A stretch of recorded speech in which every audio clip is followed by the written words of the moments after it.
National League West. We're wrapping up the National League today. We're wrapping it up. National League West. But first, before we get started, everybody's going to go to some baseball games this year. Concerts, whatever you're going to. Make sure you use SeatGeek. Use code CarterCast to get $20 off your first purchase of $50 or more. I mentioned on the National League Central show, I was talking about going and seeing the Reds play at Washington, D.C. Also kind of want to go to Atlanta. I want to see the Braves Stadium. It's like a 7-hour drive, 8-hour drive. And I'll be getting my tickets on SeatGeek. $20 off your first purchase of $50 or more. Seth, National League West.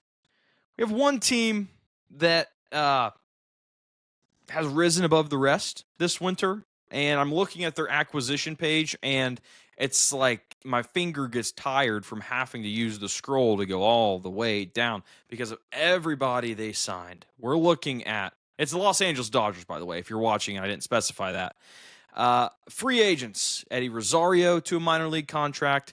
Kirby Yates agreed to a 1-year contract. Tanner Scott, 4-year contract. Hyesung Kim, 3-year contract. Teoscar Hernandez re-signed for a 3-year contract. I feel like I'm droning on, but these are all important acquisitions. Michael Conforto, Blake Snell, Giovanni Gallegos had some good years with the Cardinals at one point. It kind of fell off towards the end. And then acquisitions via trade, Mike Sirota and Jose Vasquez. Roki Sasaki, that's another huge one for the Dodgers. I can't believe I almost forgot him. Seth, losses. Who did the Dodgers lose this year? Let me get there. It seems Joe Kelly. Wow. Yeah, they missed a few big names. Joe Kelly, staple in the Dodgers. Hit me with the. Who was that to again? Do you remember who he was doing that to?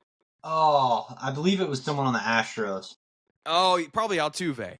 It definitely was like Altuve or someone. Yeah. Okay. Yeah, I mean, if nothing else, I mean, I hate the Dodgers as much as the next guy, but I think we can all agree that we all hate the Astros, even if you don't.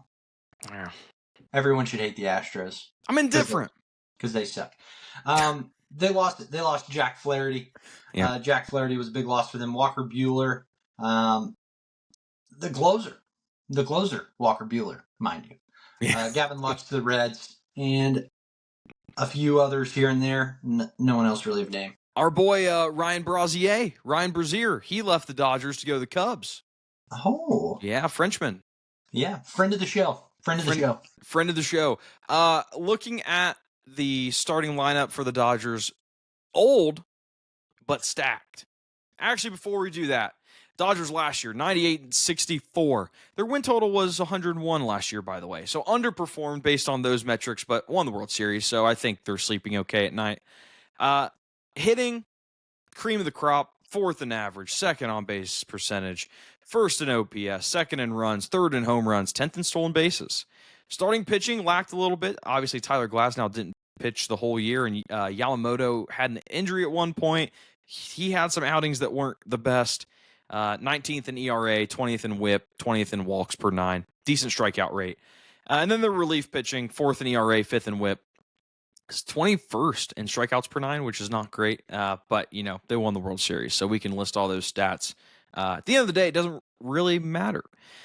Starting lineup, Shohei Ohtani, Mookie Betts, Freddie Freeman, Teoscar Hernandez, Max Muncy, Will Smith, Michael Conforto, Tommy Edman, Hyesung Kim coming over from the KBO.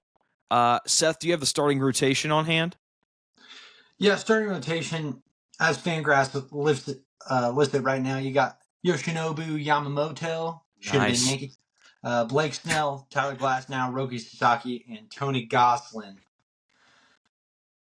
That's the 5 we're looking at right now. My issue with the Dodgers last year was by the time the World Series came around, they were, I wouldn't say decimated, but they were missing some guys. And it was like, do they have the guys to, you know, if it goes 7 deep to do that? They addressed those issues. Those 5 are a very strong 5. I'm excited to see what Sasaki does once regular season play starts. Projected bullpen, Dustin May. He's going to be back. Justin Robleski, Ben Kasparius, Anthony Banda, Alex Vesia, Blake Trinian, Kirby Yates, and then Tanner Scott. What? Kirby Yates to Tanner Scott.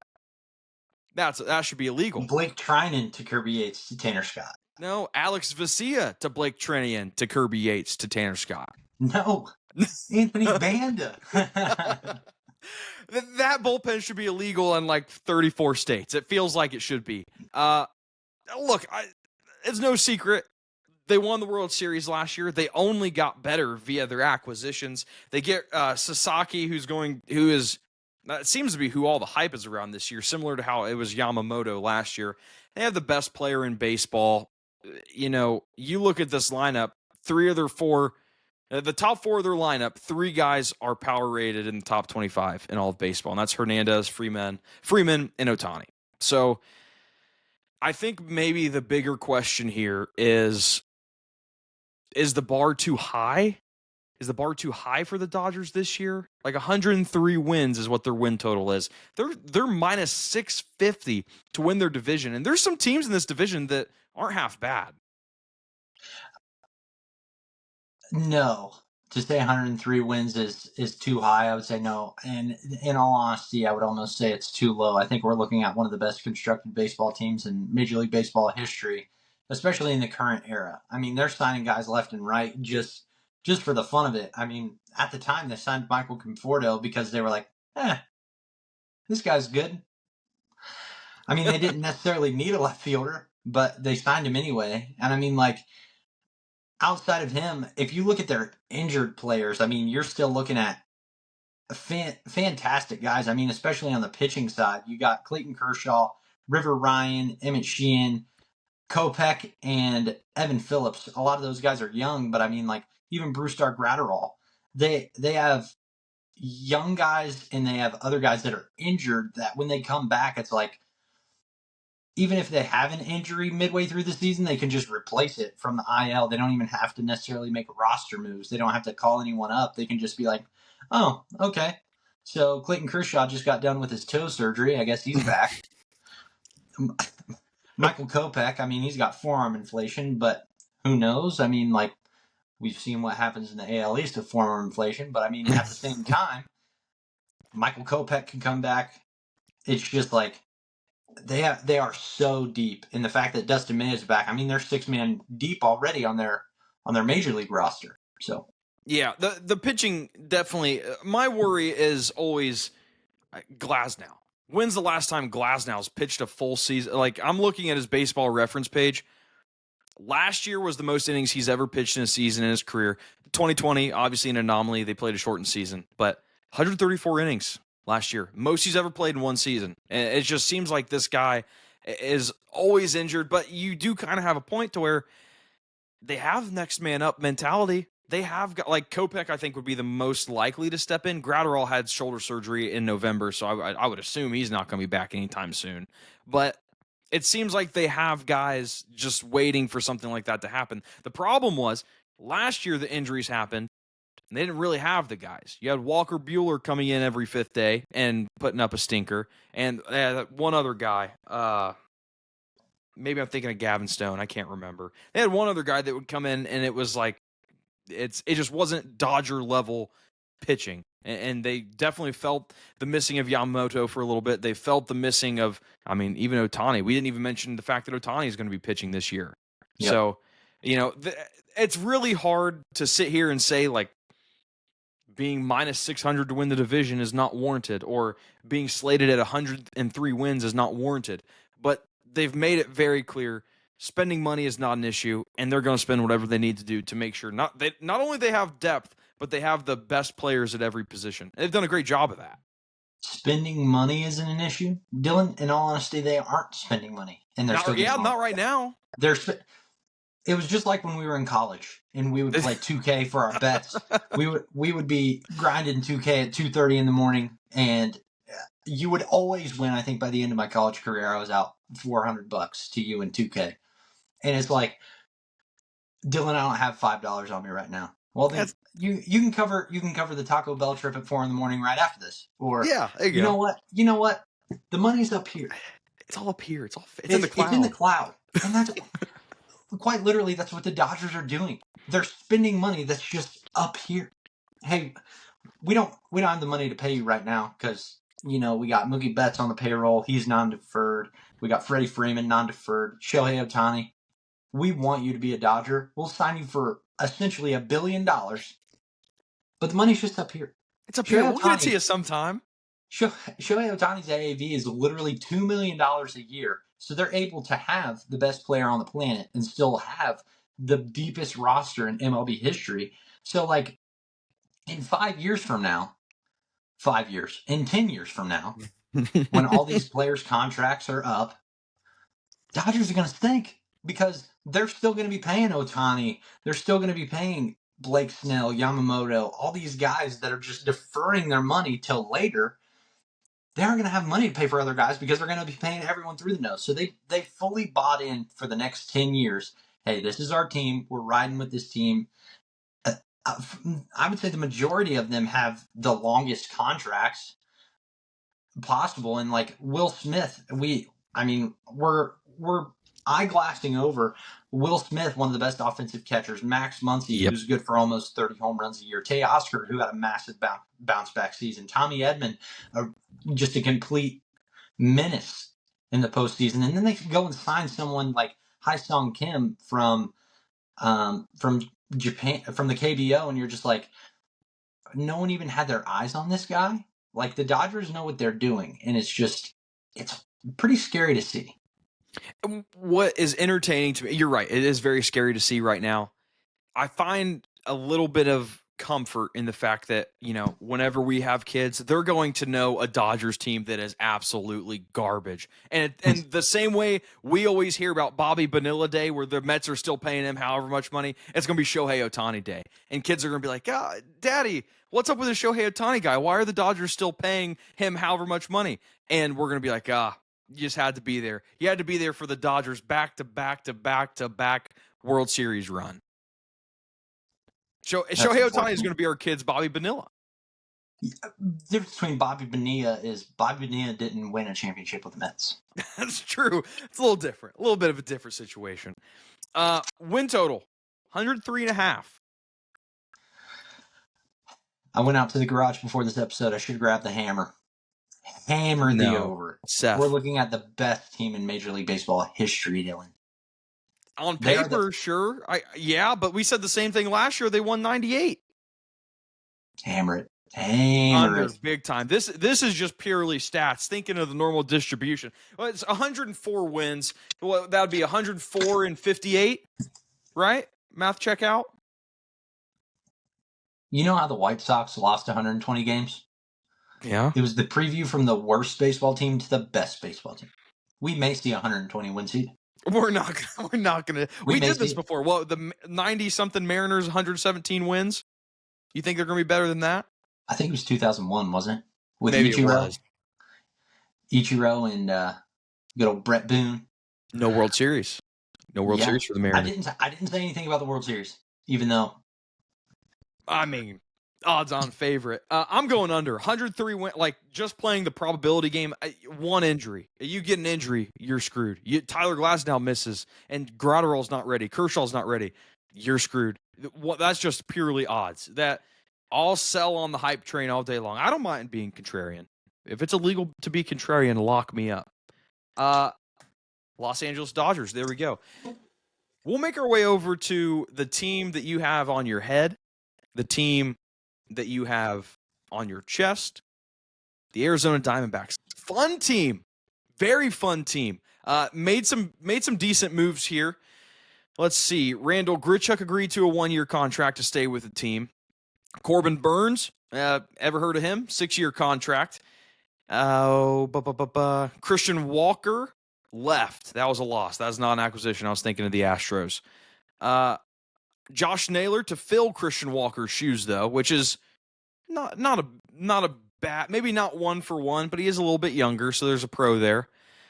And Kendall Graveman agreed to a 1-year contract as a relief pitcher. Trey Mancini, that's quite a story. I think he's like he came back from cancer or something, and now he's playing in the minor leagues for the Diamondbacks. Garrett Hampson, Josh Winder, Christian Posh. Yeah, looks like those are the additions. Seth, losses for the Diamondbacks? So for the subtractions of the Diamondbacks, you're looking at obviously Christian Walker, Josh Bell, Jock Peterson was a platoon guy, but Jock Peterson always good. Kevin Newman and Paul Sewald. I think those are kind of their big names. Paul Sewald not with the best season last year, but those are kind of the guys we're looking at. Diamondbacks last year, 89 and 73, finished third place in the division. Tough division because the Padres had a pretty good year. Offensively, very good. Second in average, first in runs, first in on base, second in OPS, fifth in home runs. The pitching. Jordan Montgomery, nightmare year. Absolute nightmare year from Jordan Montgomery. 27th in ERA, 25th in whip, 7th in walks per 9, but 21st in strikeouts per 9, 27th in hits per 9. 10th in home runs per 9. And then the relief pitching was not much better. A lot of these stats in the 20s was not a good showing for the pitching staff out of Arizona. Hopefully that gets resolved a little bit with the Corbin Burnes acquisition. The lineup, Corbin Carroll, Kettle Marte, Josh Naylor, Lourdes Gurriel Jr., Jake McCarthy, Eugenio Suarez, Pavin Smith, Gabriel Moreno, and Geraldo Perdomo. Seth, rotation? Yeah, pick up Corbin Burnes, obviously, at the top, followed by Zach Gallen, Merrill Kelly, Eduardo Rodriguez, and Brandon Pfaadt. The Pfaadt, man. Now, I will say Zach Gallen and Merrill Kelly, given their history, they had down years last year, too. So that kind of contributes to those pretty poor pitching numbers up top.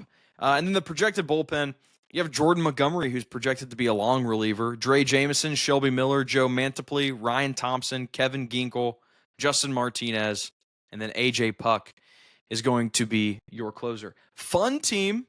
I think that a lot of, Christian Walker was getting kind of old. He was 30-something. He even re-aggravated the oblique strain that he missed time with last year, just recently in spring training. I don't know if the talent is 1-for-1 with that kind of trade-off. But you get Josh Naylor, who's a bit younger, a bit less fit, I would say. But Christian Walker wasn't a terror on the base paths either. You feel pretty good about this Diamondbacks team, no? I do. I don't think the trade necessarily from Josh Naylor to Christian Walker is going to be necessarily the best thing, but I don't think it necessarily hurts them either. I think Josh Naylor had a great year in Cleveland. With Christian Walker being a right-handed hitter in that park, I think it kind of helped him out a little bit. I mean, it's not a hitter-friendly park, but at the same time, it's especially harder for lefties than it is for righties.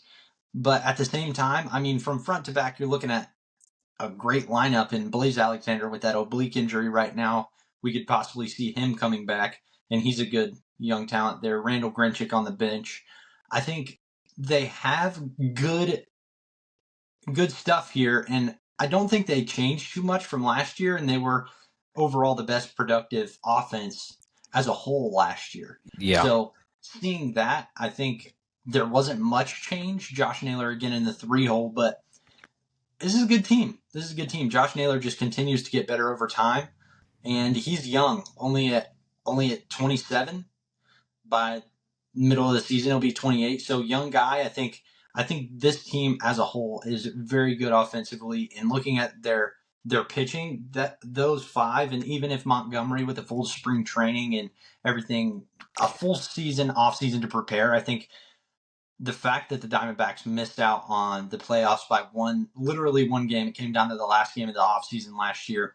Their pitching from the beginning with Erod being hurt and Jordan Montgomery signing late because Scott Boras milked it, baby. I don't think there wasn't much to milk this offseason. I mean, Corbin Burnes came in, signed that deal, and now it's like this is a loaded team. They're very, very good front to back, offense, pitching. It's a good team. It'll be a fun team to watch. Well, let's talk about the offense real quick. You touched on a lot of the points, but just looking at this roster, this projected starting lineup had one guy with a strikeout rate over 20%, and that was Eugenio Suarez. Everybody else was under that 20% mark, and every single player had over 100 weighted runs created plus. And technically, based on that metric, you could say every single player in this lineup is an above average hitter. A lot of the guys come back. You just hope maybe Zach Gallen looks more like 23 Zach Gallen that was making a push for the Cy Young instead of 24 Zach Gallen. And you hope Merrill Kelly has a bit of a bounce back year. Any worries with... You have Corbin Burns comes in, signs a 6-year contract. No worries about complacency at all? No. I think with Corbin Carroll being as young as he is, I mean, we touched on Josh Naylor. Ketel Marte, who puts up MVP numbers until he gets hurt halfway through the season like every year. Yeah. I mean, like, Gurriel's nothing to scoff at. Suarez had the most RBIs on that team. And even though his K rate is high, I mean, you see that with baseball in this day and age. It's like strikeouts are strikeouts, but run production with home runs and with extra base hits. I mean, Suarez has that, and he's in the 6-hole. I think Gabby Moreno is one of the best hitting catchers. He's hitting at the bottom of that lineup. We're looking at a mixed age team, but like the younger guys are all notable by name. Like if I was to say Corbin Carroll, Josh Naylor, Jake McCarthy, Avin Smith, Gabby Moreno, and Perdomo, I mean, you're maybe like, some of those guys aren't offensive guys. It's because they're 25 and 23 years old, 24 years old. So, I mean, like, you're looking at a team that's very, very good and is well seasoned across the board. Like, none of those names is, I mean, like, Pavin Smith in the DH maybe. But other than that, I mean, like, you're looking at notable players. And Gabby Moreno had a down year last year. Could have had to do with some injury stuff, but like this team is good. This team is very, very good. Very good. One of my favorite lineups. The offense is definitely there. I think if you have just a little bit more production in the starting rotation this year compared to last year, I mean, this is a team.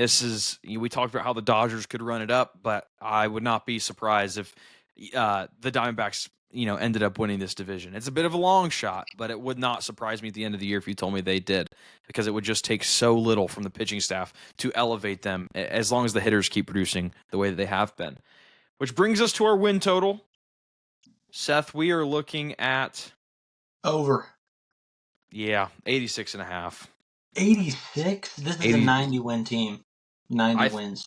I really think so, too. And you made a great point about Montgomery, too. Last year, he was in free agency ping-pong up until this. I mean, it was, I think, halfway through spring training until he signed somewhere. And, yeah, maybe a full year is what he needs, and he can get back. Even if they just keep him in the long reliever slot, still very valuable there. So, yeah, love the Diamondbacks. Great roster this year. Let's move our way down. San Diego Padres. My team from I was singing, anybody that would listen to me, I was singing the Padres praises from the rooftop, and they almost did it for me. They ran into the Dodgers in the playoffs. Very unfortunate. But let's take a look here at acquisitions. You get Jose Iglesias on a minor league contract. That just recently happened. Kyle Hart to a 1-year. Nick Pivetta, a big pitching pickup. He signs a 4-year contract. Jason Hayward, 1 year. Connor Joe, 1 year. Lots of 1 years and a lot of minor leagues that I'm seeing. Those were all free agencies. Not very active in the trade game. They got Ron. I'm not even going to try and say that a lot. Well, yeah, I will. Mariana Chio, definitely Italian. Got him from the White Sox for cash. Other than that, you got a couple. Dylan Cease agreed to a 1-year contract. Arias did. King did. Keeping the band back together in terms of the production from last year. Seth, who did the Padres lose? Before we get to losers, I want to shout out my guy, Ron Marinaccio. Oh! He was with the Yankees for forever. If you remember the first Field of Dreams game.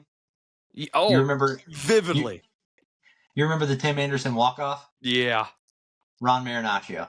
But I think the Yankees did him dirty. I think Ron Marinaccio is going to have a good life here in San Diego. I think literally Ron Marinaccio was picked up by the White Sox and literally traded immediately.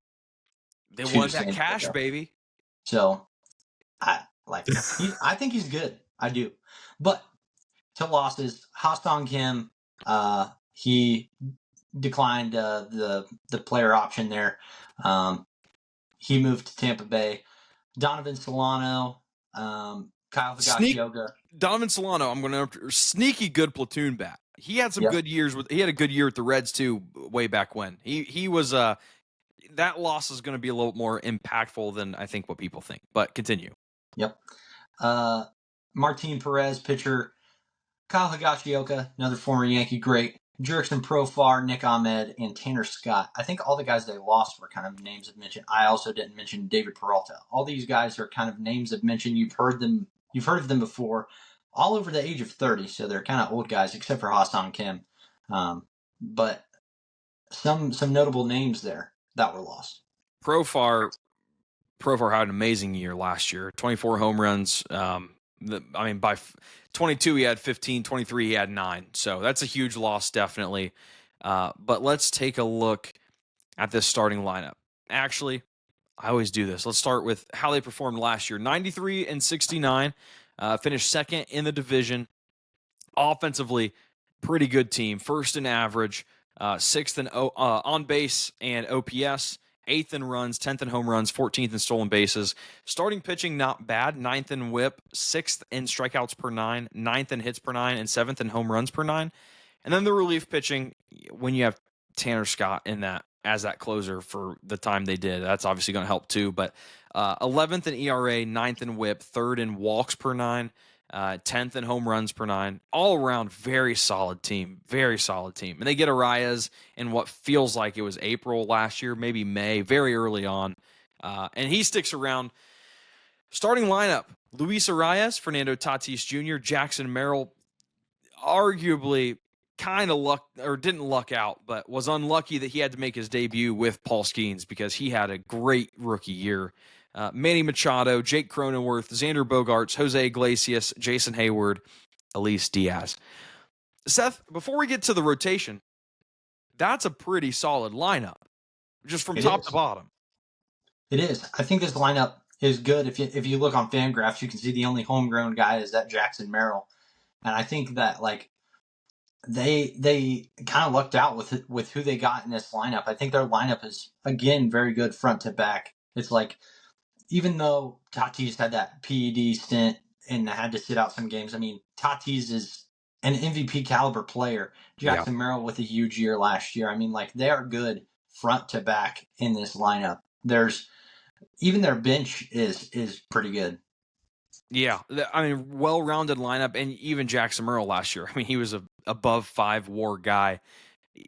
Sophomore slump is, that is a thing, but if you think he's just a semblance of what he could be, it's going to be a big year for them. Same thing kind of with Xander Bogaerts, except on the other end of the scale is if he could just, show some 2021, show some 22 in him, that's 1 through 6 that is very strong for the San Diego Padres. Starting rotation, Dylan Cease, Michael King, Yu Darvish, Nick Pivetta, Kyle Hart.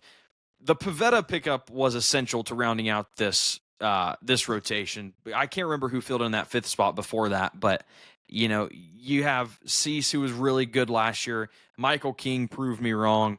He was really good throughout all of last year. Yu Darvish had his spots where he struggled, but his background numbers, his underlying numbers weren't bad given how old he is. 38 years old. That's crazy.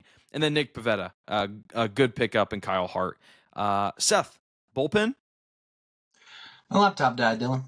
That's okay. I got it. Say the guy's name. Who do you like? Yankees guy. Ron Marinaccio. Yep, Ron Marinaccio. He is the long reliever. Wandy Peralta, Alec Jacob, Yuki Matsui, Adrian Morholm, Jeremiah Estrada, Jason Adam, Robert Suarez. Jeremiah Estrada, pretty good reliever. And I only know that because of fantasy baseball. I think you traded him to me. Or maybe vice versa, something like that. Padres. What do you think, Seth? Very good lineup. Starting rotation, 4 strong. Maybe even 5 strong. We'll see. Kyle Hart came over from the KBO. That was their free agent signing, so we'll see how he fares. But this is a strong team. It is. It's a very good team. We talked about kind of their losses from last year. They lost a lot of guys that did have a production value in that lineup. I don't think they're quite at that production level, but you're not looking at this team and being like, oh wow, the Padres lost a lot. You're looking at this team and you're like, did they even lose anybody? I mean, this team is good, especially from the pitching perspective.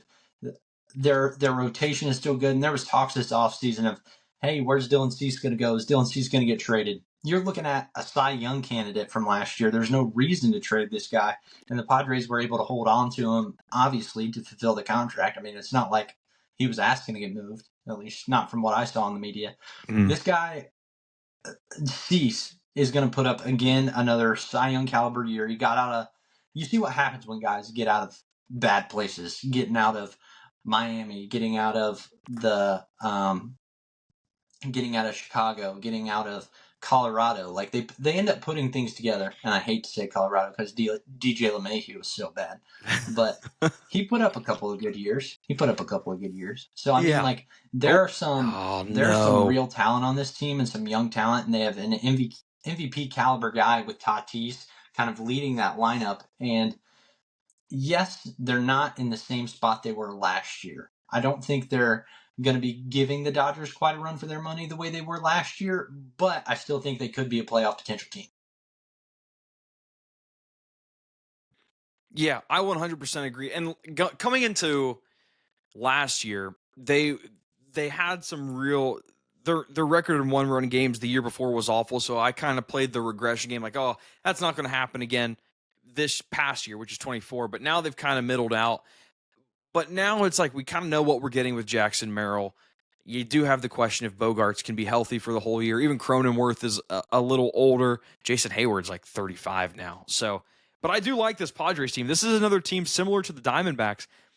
If things go the right way, they could find themselves in the playoffs. I wouldn't be totally shocked if they won the division. San Diego Padres, 85.5 wins. Over.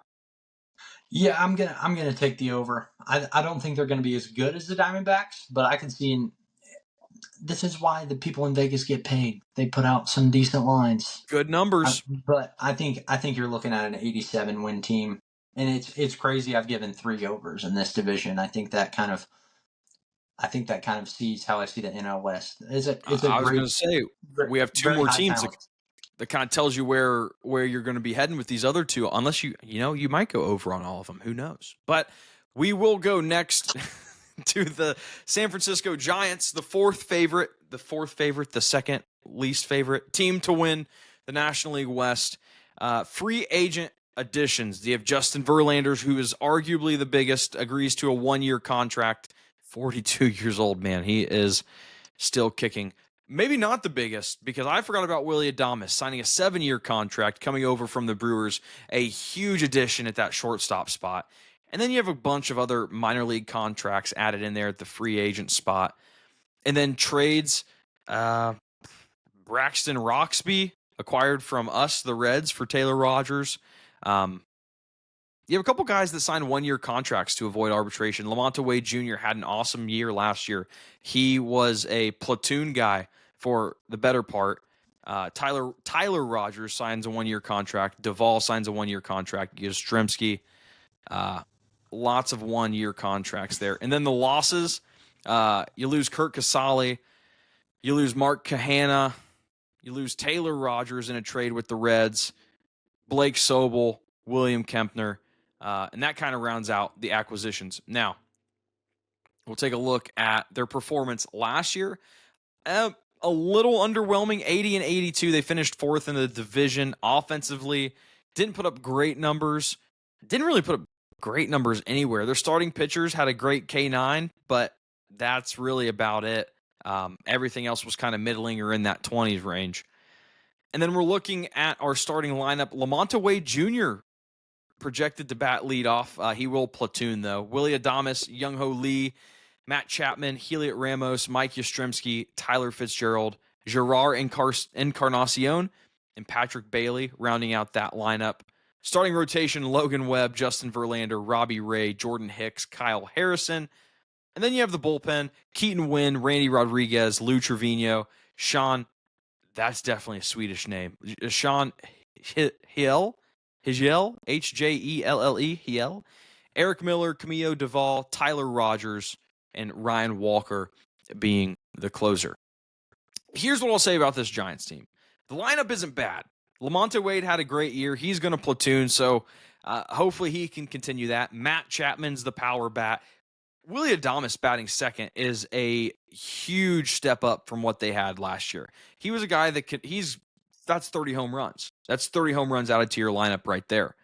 And Patrick Bailey had quite a breakout year as well, given the position that he plays. Seth, what do you think about this lineup? And it's a shame to me. I think Jung-Hoo Lee is someone that, like, everyone counts him out because he missed a majority of last year. He got hurt right at the beginning of the year. He came from the KBO and he had great numbers over there. I think he was a primary leadoff guy. I think he ended up being the leadoff guy while he was there for the Giants. And I think he's still a great contact bat. I would compare him to a Stephen Kwan of the Guardians. I think he's that kind of caliber of player. I don't know if he'll have the on-base percentage and the average of Stephen Kwan that he did last year. But I think in the small sample size, I think he ended up slumping near the end of his health there last year. I think if we get him for a full season, I think you could be looking at a potential 295 on-base guy, 295 average, higher on base. I think he's a good bat to ball guy. And nearing the end of that lineup, is he hitting 6th or 7th? Lee? Yeah. Jung-Hoo Lee? Yeah. 3rd. He's hitting 3rd. So I guess the Dodgers are kind of he's 3rd. So it's. I think the Dodgers are kind of counting on him to be an RBI bat. I think he's an on base guy more primarily. I don't know if he's got the pop of Adames, but in modern baseball, you're wanting to put your better hitters at the top of that lineup to give them more at bats. Like you see Ohtani hitting first for the Dodgers, putting Adames at the top of that lineup to get him more at bats is kind of what the thought is. Aaron Judge hitting at the top of the lineup, hitting 2. Jung-Hoo Lee, I think they have some stock in, but I don't know what kind of stock they're holding in him yet. Obviously, it's pretty high, hitting him 3rd. I think it's one of those things where he's going to have to figure out where he best meshes in that lineup. I think we could see him, for you fantasy baseball guys out there, I think we could see him moving up to the leadoff spot by the end of the year, getting those runs. I think the Dodgers, I think the Giants have some things to figure out with their lineup, but I think the acquisition of Adames and having Matt Chapman in that lineup, to me, they don't have a true power bat. And I know Matt Chapman put up RBI numbers, but I don't think he's one of those guys that you can look at and you're like, oh, this is comparable to Pete Alonso, even Christian Walker, Josh Naylor, Aaron Judge, Juan Soto. All those guys that are hitting in power positions, I would say he's one of the weaker in that aspect, but he's also he had a great last year, so I can't necessarily count him out. So I think the Dodgers, keep saying it. I think the Giants just have some things to figure out with that lineup, but I think they're still pretty good. Maybe their hope is that Adames had 32 home runs last year, so maybe they're hoping that he can kind of step into that role. But even then, it's still it feels like a little left to be desired on the power front in this lineup. I definitely get what you're saying. In terms of the rotation, Logan Webb is projected to be quite a workhorse, over 200 innings that he's projected to have. And he had 204 last year. And then you have Justin Verlander as a 2. I don't love that. I don't love having Justin Verlander as your second pitcher just because he is so old, 42 years old.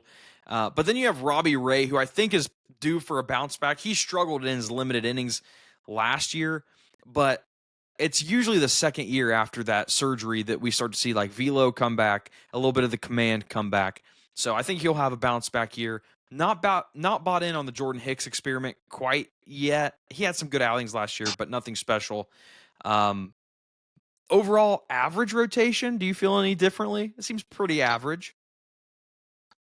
I wouldn't necessarily say average. I think they're above average. I think whenever you have Verlander in a rotation, I think that gives you some clout.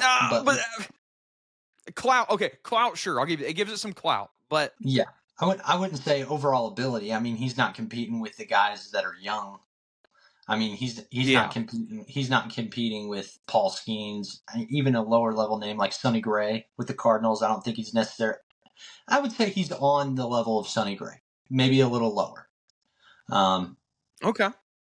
I think he would slot in right around Eduardo Rodriguez for the Diamondbacks in that 4 spot there. That's what I would say. I would say he's around in that level, but because he's in the 2-hole with the Giants, I mean, yes, I would say it's kind of a tough look. So following that, I am kind of in on the Jordan Hicks experiment. I like Jordan Hicks. I think he's pretty good. And Logan Webb, I know he's not necessarily a strikeout guy or a Cy Young guy, but you're looking at a guy that gets over 200 innings every single year. He's healthy. You know you're going to basically get a full season out of him. He's worth that number 1 spot. 100%. He's a workhorse. He gets things like, and you're right, not really going to be, if he ever is in the competition for Cy Young, it's just because of his availability. The fact that the Giants can rely on him as much as they do. 172 strikeouts last year. Not too bad. San Francisco Giants, 80.5 wins. I will start. I'm going over. You said 80.5? 80.5.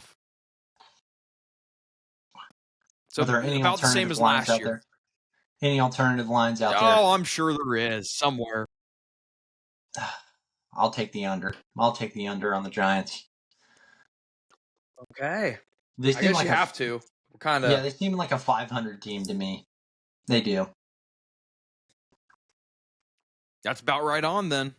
That's about right on. We have one more team in the National League West. We have the Colorado Rockies. Ooh, tough. They have some bright spots, but not looking good. I think their win total starts with a 5. I think it starts with a 5. Their bright spots are covered up by the shade of the mountains in Colorado, brother.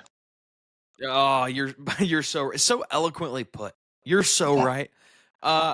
Acquisitions, not a lot. Nick Martini, Reds man, signs to a minor league contract. Scott Alexander agrees to a 1-year contract.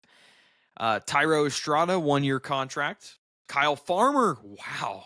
That's a name I haven't heard in a while. He's a 1-year contract. That's kind of fun. It's kind of fun if you're a Rockies fan. Owen Miller, acquired from the Brewers for cash. And Jimmy Hergé, claimed off of waivers for the Cubs, relief pitcher. Losses, Charlie Blackmon became a free agent, didn't sign anywhere. He's with the Rockies in an assistant to the manager position. Probably just a guy they're going to keep around because he's been there forever. Jake Cave's gone. Dakota Hudson was outrighted to the minors. He elected free agency. And looks like that's all. So nothing super crazy. Maybe if you're a Rockies fan, the loss of Blackmon probably isn't fun. But the fact that he's still in the building is probably nice. Last year, 61 and 101. Last place in the National League West. Pitching numbers are all very bad everywhere. Relief pitchers, starting pitchers, kind of to be expected when you're playing at Colorado.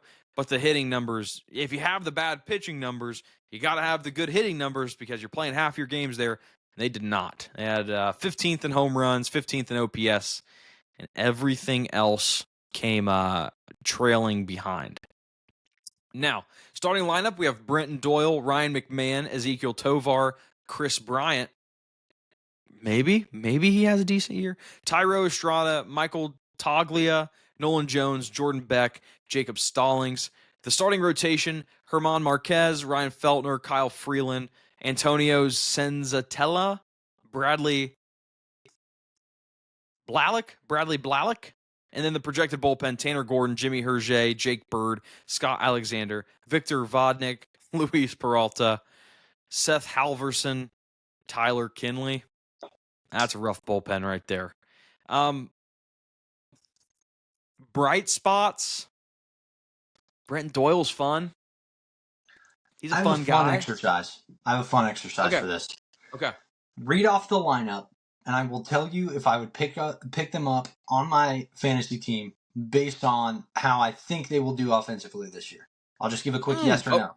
So read it off, and I'll say yes or no. Brenton Doyle. Yes. Ryan McMahon. Yes. Good answer. Ezekiel Tovar. Yes. Chris Bryant. No. Yeah, he stinks. That's a tough one. But I think we're going to get to the bottom of the Tyro lineup. Estrada? I think you'll be surprised. Tyro Estrada, pass. No. I had him last year on the fantasy team. I picked him up. He had 1 home run. Then he got hurt. Yeah, that's no good. I can see where you might be a little sour there then. Yeah. Michael Toglia? Yeah, I'd pick him up. Nolan Jones?